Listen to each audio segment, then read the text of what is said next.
More than 4 billion space bodies, aka meteoroids, fall into the Earth's gravity well every day. This moniker covers everything in size greater than interplanetary dust, but less than that of an asteroid. These are small stones in the majority, which quickly burn up in the terrestrial atmosphere. Only a few can pass this barrier. Meteoroids that reach the Earth's surface are then called meteorites. At the same time, they do not pose a particular danger, although occasionally they can make local residents nervous, as happened recently in Chelyabinsk. But what if we increase the velocity of the meteorite to the speed of light? No particle with mass is actually capable of the speed of light, but in fact, for our purposes, we don't need it. It will be enough simply to approach this speed, just a little, such that the entire solar system will be in shock. But let's do this in the proper order. Imagine that we have a round diamond ball 30 meters in diameter, and we have just launched it in the direction of the Earth at a speed of 3,000 kilometers a second. First of all, it should be noted that the air in our atmosphere begins to participate in nuclear fusion at such velocities. And with this plasma heating, the process might be able to destroy our diamond sphere entirely before it reached the Earth's surface. But the Earth will not get the better of us. This sphere will not fly wide enough and at some point will crash into the Earth. 1,000 times more energy will be released during the impact than from the most powerful nuclear weapons of all time.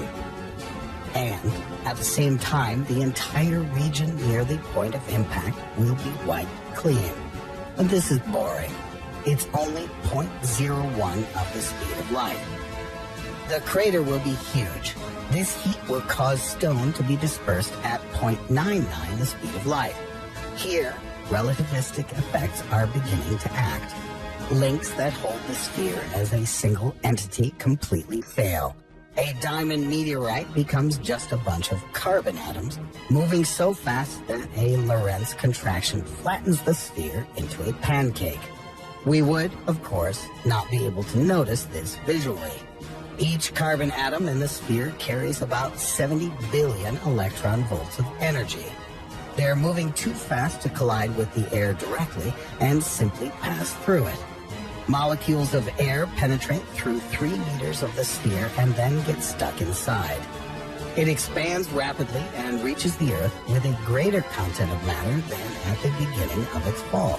When it hits the surface, it disintegrates completely, rending the Earth, generating a deep and wide cavity, and creating a cone-shaped channel through the Earth's lithosphere. The energy of the collision will crack a hole in the Earth's crust and knock out so large a crater that through it you should see the molten mantle. The collision will release energy similar to 50 times that of the Chicxulub asteroid that killed the dinosaurs.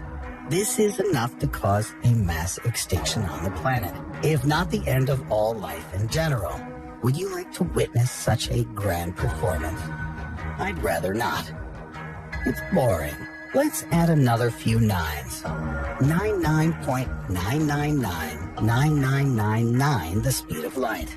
Now, each carbon molecule carries 25 trillion electron volts of energy, which is comparable to particles in the beam of the Large Hadron Collider. Under these conditions, all of this will hit the Earth with roughly the kinetic energy of the moon moving in orbit.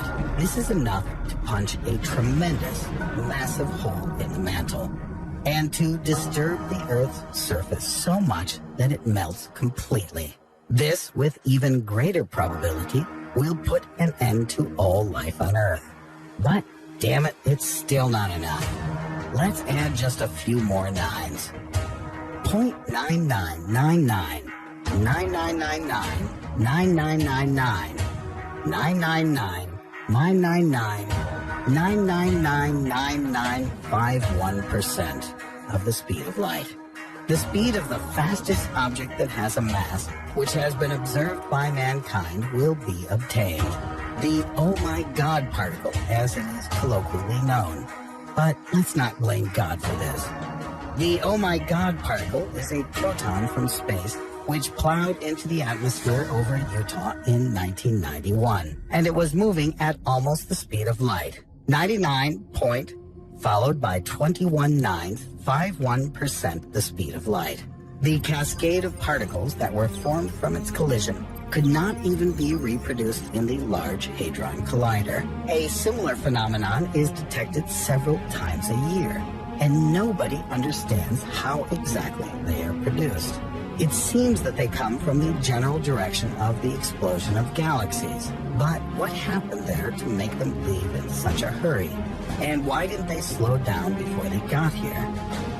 In general, let's leave this mystery to the scientists and give our diamond ball the velocity of the oh my God particle. Now, this thing will be flying so fast that no modern computer technology can simulate such a situation. Therefore, we cannot know for sure how everything will turn out, but we can roughly outline the picture in general terms.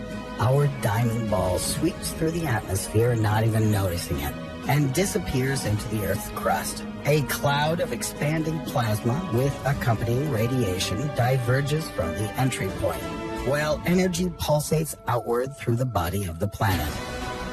40 milliseconds later, the entire far side of the planet is expanding outward in the form of a glowing cloud.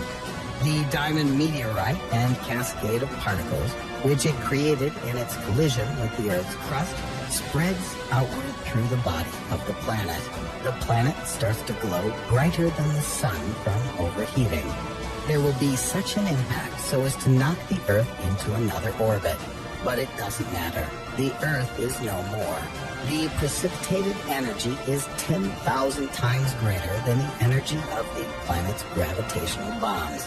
Therefore, the Earth explodes in the form of an expanding plasma cloud, and especially energetic flows will jet into space in the direction of the impact.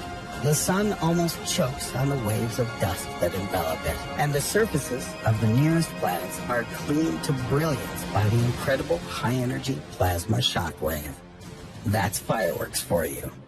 You watched to the end, and so you like the video.